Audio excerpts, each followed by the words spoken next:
Me llamo Rosa María y tengo 73 años. Durante 3 semanas estuve en el Hospital Civil de Guadalajara, en una habitación compartida con una mujer que hablaba dormida. Me dio un infarto en la cocina, con el trapo húmedo todavía en la mano y los pies en chancletas. Era un martes. Lo recuerdo porque había puesto frijoles en la olla desde temprano y no volví a verlos más. Me salvó la señora de al lado, una vecina que nunca me ha caído especialmente bien. Carmen se llama. Siempre ha sido metiche, pero ese día, por meterse donde nadie la llamaba, me encontró a tiempo. Llamó al 911, entró con su copia de la llave que le dejé hace años por si acaso. Y bueno, gracias a eso sigo aquí. Los doctores decían que tenía que tomar las cosas con calma. Que no podía seguir sola. Que tal vez era hora de considerar un lugar con asistencia. Me hablaban como si tuviera que despedirme de mi casa, de mi independencia, de mis rutinas. Pero yo solo pensaba en el reloj de la cocina, en la cafetera que ya no sirve pero que aún caliento cada mañana por costumbre. Tomás no fue a visitarme. Ni Mariana. Una enfermera me dijo que había llamado un hombre preguntando por mí, pero que no dejó nombre. No insistí. Me acostumbré rápido al silencio de ese cuarto, al sonido de las máquinas, al paso lento de las enfermeras por el pasillo. Era un mundo pequeño, pero ordenado. Cuando me dieron el alta, me sentí extrañamente vacía. Como si dejara algo atrás que aún no entendía. Tomé un taxi. Era un señor mayor, de esos que todavía te abren la puerta. Me ayudó con la bolsa, aunque solo traía un par de libros y una bata. En el camino, miraba por la ventana las mismas calles de siempre, pero había algo diferente. Tal vez era yo. Tal vez eran los días que estuve fuera. Cuando llegamos, el portón eléctrico no funcionaba. Tuve que bajarme a abrirlo manualmente. Me dolía el brazo izquierdo, pero no lo dije. Subí al 3er piso por las escaleras, deteniéndome en cada descanso, contando mis pasos. 36 en total. El mismo número de pasos desde hace 20 años. Pero cuando abrí la puerta, el aire cambió. Todo estaba revuelto. No solo desordenado, sino abierto. Expuesto. Como si mi casa hubiera sido volteada al revés. Los cojines del sofá estaban en el suelo, los cajones de la cómoda vaciados sobre la cama. Mis álbumes de fotos, esos que nadie nunca quiso ver conmigo, estaban esparcidos en el suelo, con las páginas dobladas. Mi escritorio, donde guardo mis documentos importantes, estaba sin llave. La cerradura rota. Y ahí, en medio de todo, Mariana. Vestida con ropa deportiva, el cabello recogido en una coleta descuidada, y una expresión en la cara que no era ni de culpa ni de sorpresa. Era algo peor, era de molestia. ¿Qué haces aquí?, me preguntó, como si la intrusa fuera yo. Me dieron de alta esta mañana, le dije, sin entrar del todo. Ella se quedó quieta, con unos papeles en la mano. Parecía que buscaba la manera de justificarse. Se pasó la lengua por los labios, un gesto nervioso que le había visto antes. Estaba limpiando un poco. Quería que encontraras todo en orden. La miré. Mi casa era muchas cosas, pero nunca un lugar desordenado. No necesitaba limpieza. Lo que necesitaba era respeto. ¿Dónde está Tomás?, pregunté, más para darme tiempo que por saber. En la oficina. Me pidió que viniera a ayudarte con algunas cosas. Sabía que mentía. Tomás no sabe ni dónde guardo los cubiertos. Me acerqué lentamente a la sala. Mariana empezó a recoger cosas del suelo, como si eso borrara la escena que acababa de presenciar. ¿Buscabas algo en particular?, le pregunté, sin subir el tono. Ella dejó de moverse por un segundo. No, nada. Solo pensé en reorganizar tus papeles. Por si acaso. Por si acaso me muero, quise decirle. Pero no lo hice. En lugar de eso, me dirigí a la cocina y puse a calentar agua. La tetera aún tenía el mango roto, y al sostenerla sentí el temblor leve en mis dedos. Me senté mientras ella seguía recogiendo. Puedes irte, Mariana. Estoy cansada. No discutió. Tomó sus cosas y se fue sin despedirse. Cerró la puerta sin mirar atrás. Cuando el agua hirvió, me preparé un té de manzanilla. Me quedé sentada en la cocina, con la taza entre las manos, mirando las plantas secas en el alféizar de la ventana. Pensé en el testamento. Pensé en el sobre amarillo donde lo guardaba, con mi letra escrita en marcador grueso, no abrir hasta después de mi muerte. Ya no estaba. No dormí bien esa noche. Ni las siguientes. El insomnio no era nuevo, claro. Uno se acostumbra con los años. Se le pierde el respeto al sueño cuando tantas cosas se quedan sin resolver al final del día. Pero esta vez era distinto. Me despertaba con imágenes confusas, como si Mariana siguiera en mi casa, revolviendo mis cosas con sus uñas largas y cuidadas, empujando papeles con impaciencia, buscando ese pedazo de futuro que no le pertenecía todavía. No le conté a nadie. Ni a Tomás. Pasaron 4 días así, arrastrándome entre el cansancio físico y esa punzada en el pecho que no sabía si era del corazón o de otra parte más profunda. Me di cuenta de que hablaba sola. En voz baja, como si con cada taza de té me repitiera el relato para no olvidarlo. Entré, estaba todo revuelto, ella buscaba algo, dijo que limpiaba. Y después el maldito sobre, ese que yo misma había escondido detrás del segundo cajón, debajo de los recibos del agua.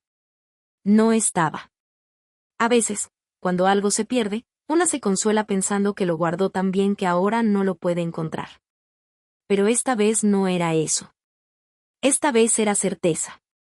Una certeza sucia, como las que nadie quiere nombrar. Me imaginaba a Mariana abriendo el sobre, leyendo mi letra, sumando números con su celular, planeando. Me la imaginaba con Tomás después, en la sala de su departamento, comentando detalles como si se tratara de una herencia ya otorgada, como si yo ya fuera un nombre entre papeles. El viernes decidí escribir una carta a mano. 3 hojas. Les contaba todo, el infarto, el regreso, el estado del departamento, el testamento desaparecido. No la envié. La doblé y la metí en la Biblia que tengo en el buró, la de tapas duras que nadie ha abierto desde que murió mi madre. Me dio paz tenerlo escrito, aunque fuera solo para mí. El sábado llamé a Tomás. ¿Puedes venir mañana? Le pregunté, sin rodeos. ¿Estás bien? Respondió al instante. Quiero hablar contigo. En persona. Dudó, lo sentí. Pero dijo que sí. Llegó al domingo por la mañana, con una bolsa de pan dulce y jugo. Quiso abrazarme. Me dejé. Olía a colonia cara y un poco a desvelo. Se sentó en la sala, donde ya había recogido todo. Yo preparé café, aunque no debería tomarlo. Lo miré mientras le servía. El día que regresé del hospital encontré todo fuera de lugar, le dije sin preámbulo. Tomás alzó la mirada, frunciendo el ceño. ¿Cómo? Tu esposa estaba aquí. Sola. Revisando mis cosas. No dijo nada al principio. Se quedó inmóvil, con la taza en la mano. ¿Te dijo algo? Preguntó, con una voz que intentaba sonar casual. Dijo que limpiaba. Pero yo no soy tonta, Tomás. Él bajó la vista. Se quedó mirando las baldosas del suelo como si buscaran respuestas ahí. ¿Falta algo? Sí. El testamento. Fue como decir una palabra prohibida. Se puso rígido. ¿Estás segura? Asentí. Me temblaba el pulso, pero hablé con claridad. Lo guardaba en el escritorio, bien escondido. Ya no está. Tomás se levantó, empezó a caminar por la sala. Sus pasos eran torpes, como los de alguien que se da cuenta de algo que prefería no saber. Voy a hablar con Mariana, dijo al fin. Hazlo. Pero no la justifiques. Ya no tengo paciencia para eso. Lo acompañé hasta la puerta. Antes de salir, se volvió. No sabía nada. Te lo juro. Y por primera vez, le creí. Pero también supe que eso no bastaba. Tomás no tardó en volver. Fue ese mismo lunes por la noche. Llegó solo. Sin pan, sin jugo, sin excusas. Sus ojos estaban rojos, y por un momento pensé que había llorado. No me lo imaginaba así, vulnerable. De niño, sí, claro. Se caía y lloraba fácil, sobre todo cuando rompía algo. Pero de adulto, Tomás había aprendido a contenerse. Y sin embargo, ahí estaba, con los hombros caídos y las manos metidas en los bolsillos como un muchacho reprendido. Hablé con ella, dijo apenas cruzó la puerta. No le ofrecí asiento. Tampoco café. Y lo admitió. No contesté. Me apoyé contra el marco de la cocina, sin ganas de fingir que esto me sorprendía. ¿Qué dijo? Pregunté, al fin. Tomás tragó saliva. Caminó por la sala como si la reconociera por primera vez. Se detuvo frente al ventanal, sin mirar afuera. Me dijo que lo buscaba. El testamento. Su voz era baja, casi como si temiera que repetirlo lo hiciera más real. Quería saber cuánto le tocaría a ella, bueno, a los dos, añadió con torpeza. Si tú, ya no estabas. Sentí una punzada en el pecho. No por el infarto. Por algo más hondo. Más triste. ¿Y tú qué hiciste? Me enojé. Le grité. No entendía cómo podía hacer algo así. Lo miré. Tomás nunca ha sido un hombre de enojarse fuerte. Todo en él es medida, prudencia. Hasta para sufrir. ¿Y luego? Luego lloró. Me dijo que lo hacía por nosotros. Que tenía miedo de que nos dejara sin nada.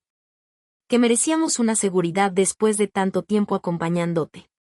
Acompañándome, pensé. Como si mi vida fuera un peso que cargaron. ¿Lo viste en sus manos? Él negó con la cabeza. Dijo que no lo encontró. Que no estaba donde pensaba. Que había buscado entre tus cosas, pero que no lo tomó. No dije nada. Lo creí. Pero también supe que eso ya no importaba. ¿Tú sabías que existía ese testamento? Él asintió con lentitud. Me lo mencionaste hace años. Dijiste que lo habías dejado listo. Pero nunca hablamos más de eso. ¿Y qué esperabas que dijera? No respondió. Se sentó al fin, cansado, como si de repente le pesaran las decisiones ajenas. O las propias. Mamá, no sé qué hacer. La amo. A pesar de todo. No quiero que esto nos destruya. Me acerqué. Le puse una mano en el hombro. Estaba tenso como una cuerda mal templada. No soy yo quien tiene que decidir eso. ¿La vas a perdonar? Lo miré largo. No supe qué decirle. Eso tampoco importa, le dije. Lo importante es que entendí algo. ¿Qué? Que uno tiene que dejar las cosas en su lugar antes de que otro venga a moverlas a su antojo. Se fue sin decir adiós. Cerró la puerta con cuidado, como si temiera romper algo más. Esa noche, dormí poco. A las 5 de la mañana ya estaba vestida, esperando a que abriera la notaría que está frente al Parque Metropolitano. Llamé al licenciado Rodríguez, el mismo que me ayudó con los papeles del apartamento hace años. Necesito hacer un nuevo testamento, le dije. ¿Estás segura? Más que nunca. La oficina del licenciado Rodríguez olía igual que hace 20 años, a madera encerada, a papel archivado, a desinfectante. El mismo ventilador giraba en la esquina del techo, haciendo un zumbido bajo que se mezclaba con el sonido de los carros desde la avenida. Me ofreció sentarme. No quise. Solo abrí mi bolso y saqué una hoja, doblada en 3 partes, escrita de mi puño y letra. No era un borrador. Era lo que iba a decir. Lo que tenía que quedar por escrito, legal, sellado, firmado. Lo he leído 2 veces, dijo él, con los lentes en la punta de la nariz. Y está claro. ¿Está segura que no quiere dejarle nada a su hijo? Estoy segura. ¿Ni una parte simbólica? A veces ayuda. Un gesto. Negué con la cabeza. A mi hija, la mitad. Al albergue de niños en Tlaquepaque, la otra. ¿La Fundación Esperanza? Esa misma. No preguntó más. Sacó los papeles oficiales. Empezó a teclear con esos dedos gruesos que aún sabían el oficio. Me pidió que firmara en 3 lugares distintos. Lo hice sin temblar. Había traído mi credencial del INE, mis últimos recibos de luz y agua, todo en orden. Lo había preparado como quien prepara una maleta para un viaje largo. Cuando terminó, me dio una copia y guardó el resto en su archivador. Le vamos a llamar en unos días cuando esté listo para recogerlo con el sello final. Gracias, licenciado. Salí de la notaría con el sobre en la bolsa, caminando despacio. El sol ya empezaba a calentar y me detuve en una banca bajo un árbol. No tenía prisa. Me quedé ahí sentada viendo a la gente pasar, una señora con 2 niños, un hombre con su perro, un joven en patineta. Todos ajenos a mí, a mi decisión, a la herida abierta que dejaba este papel. Pensé en Tomás.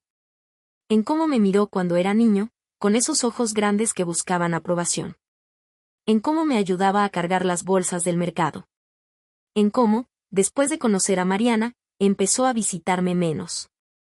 A llamarme con frases cortas.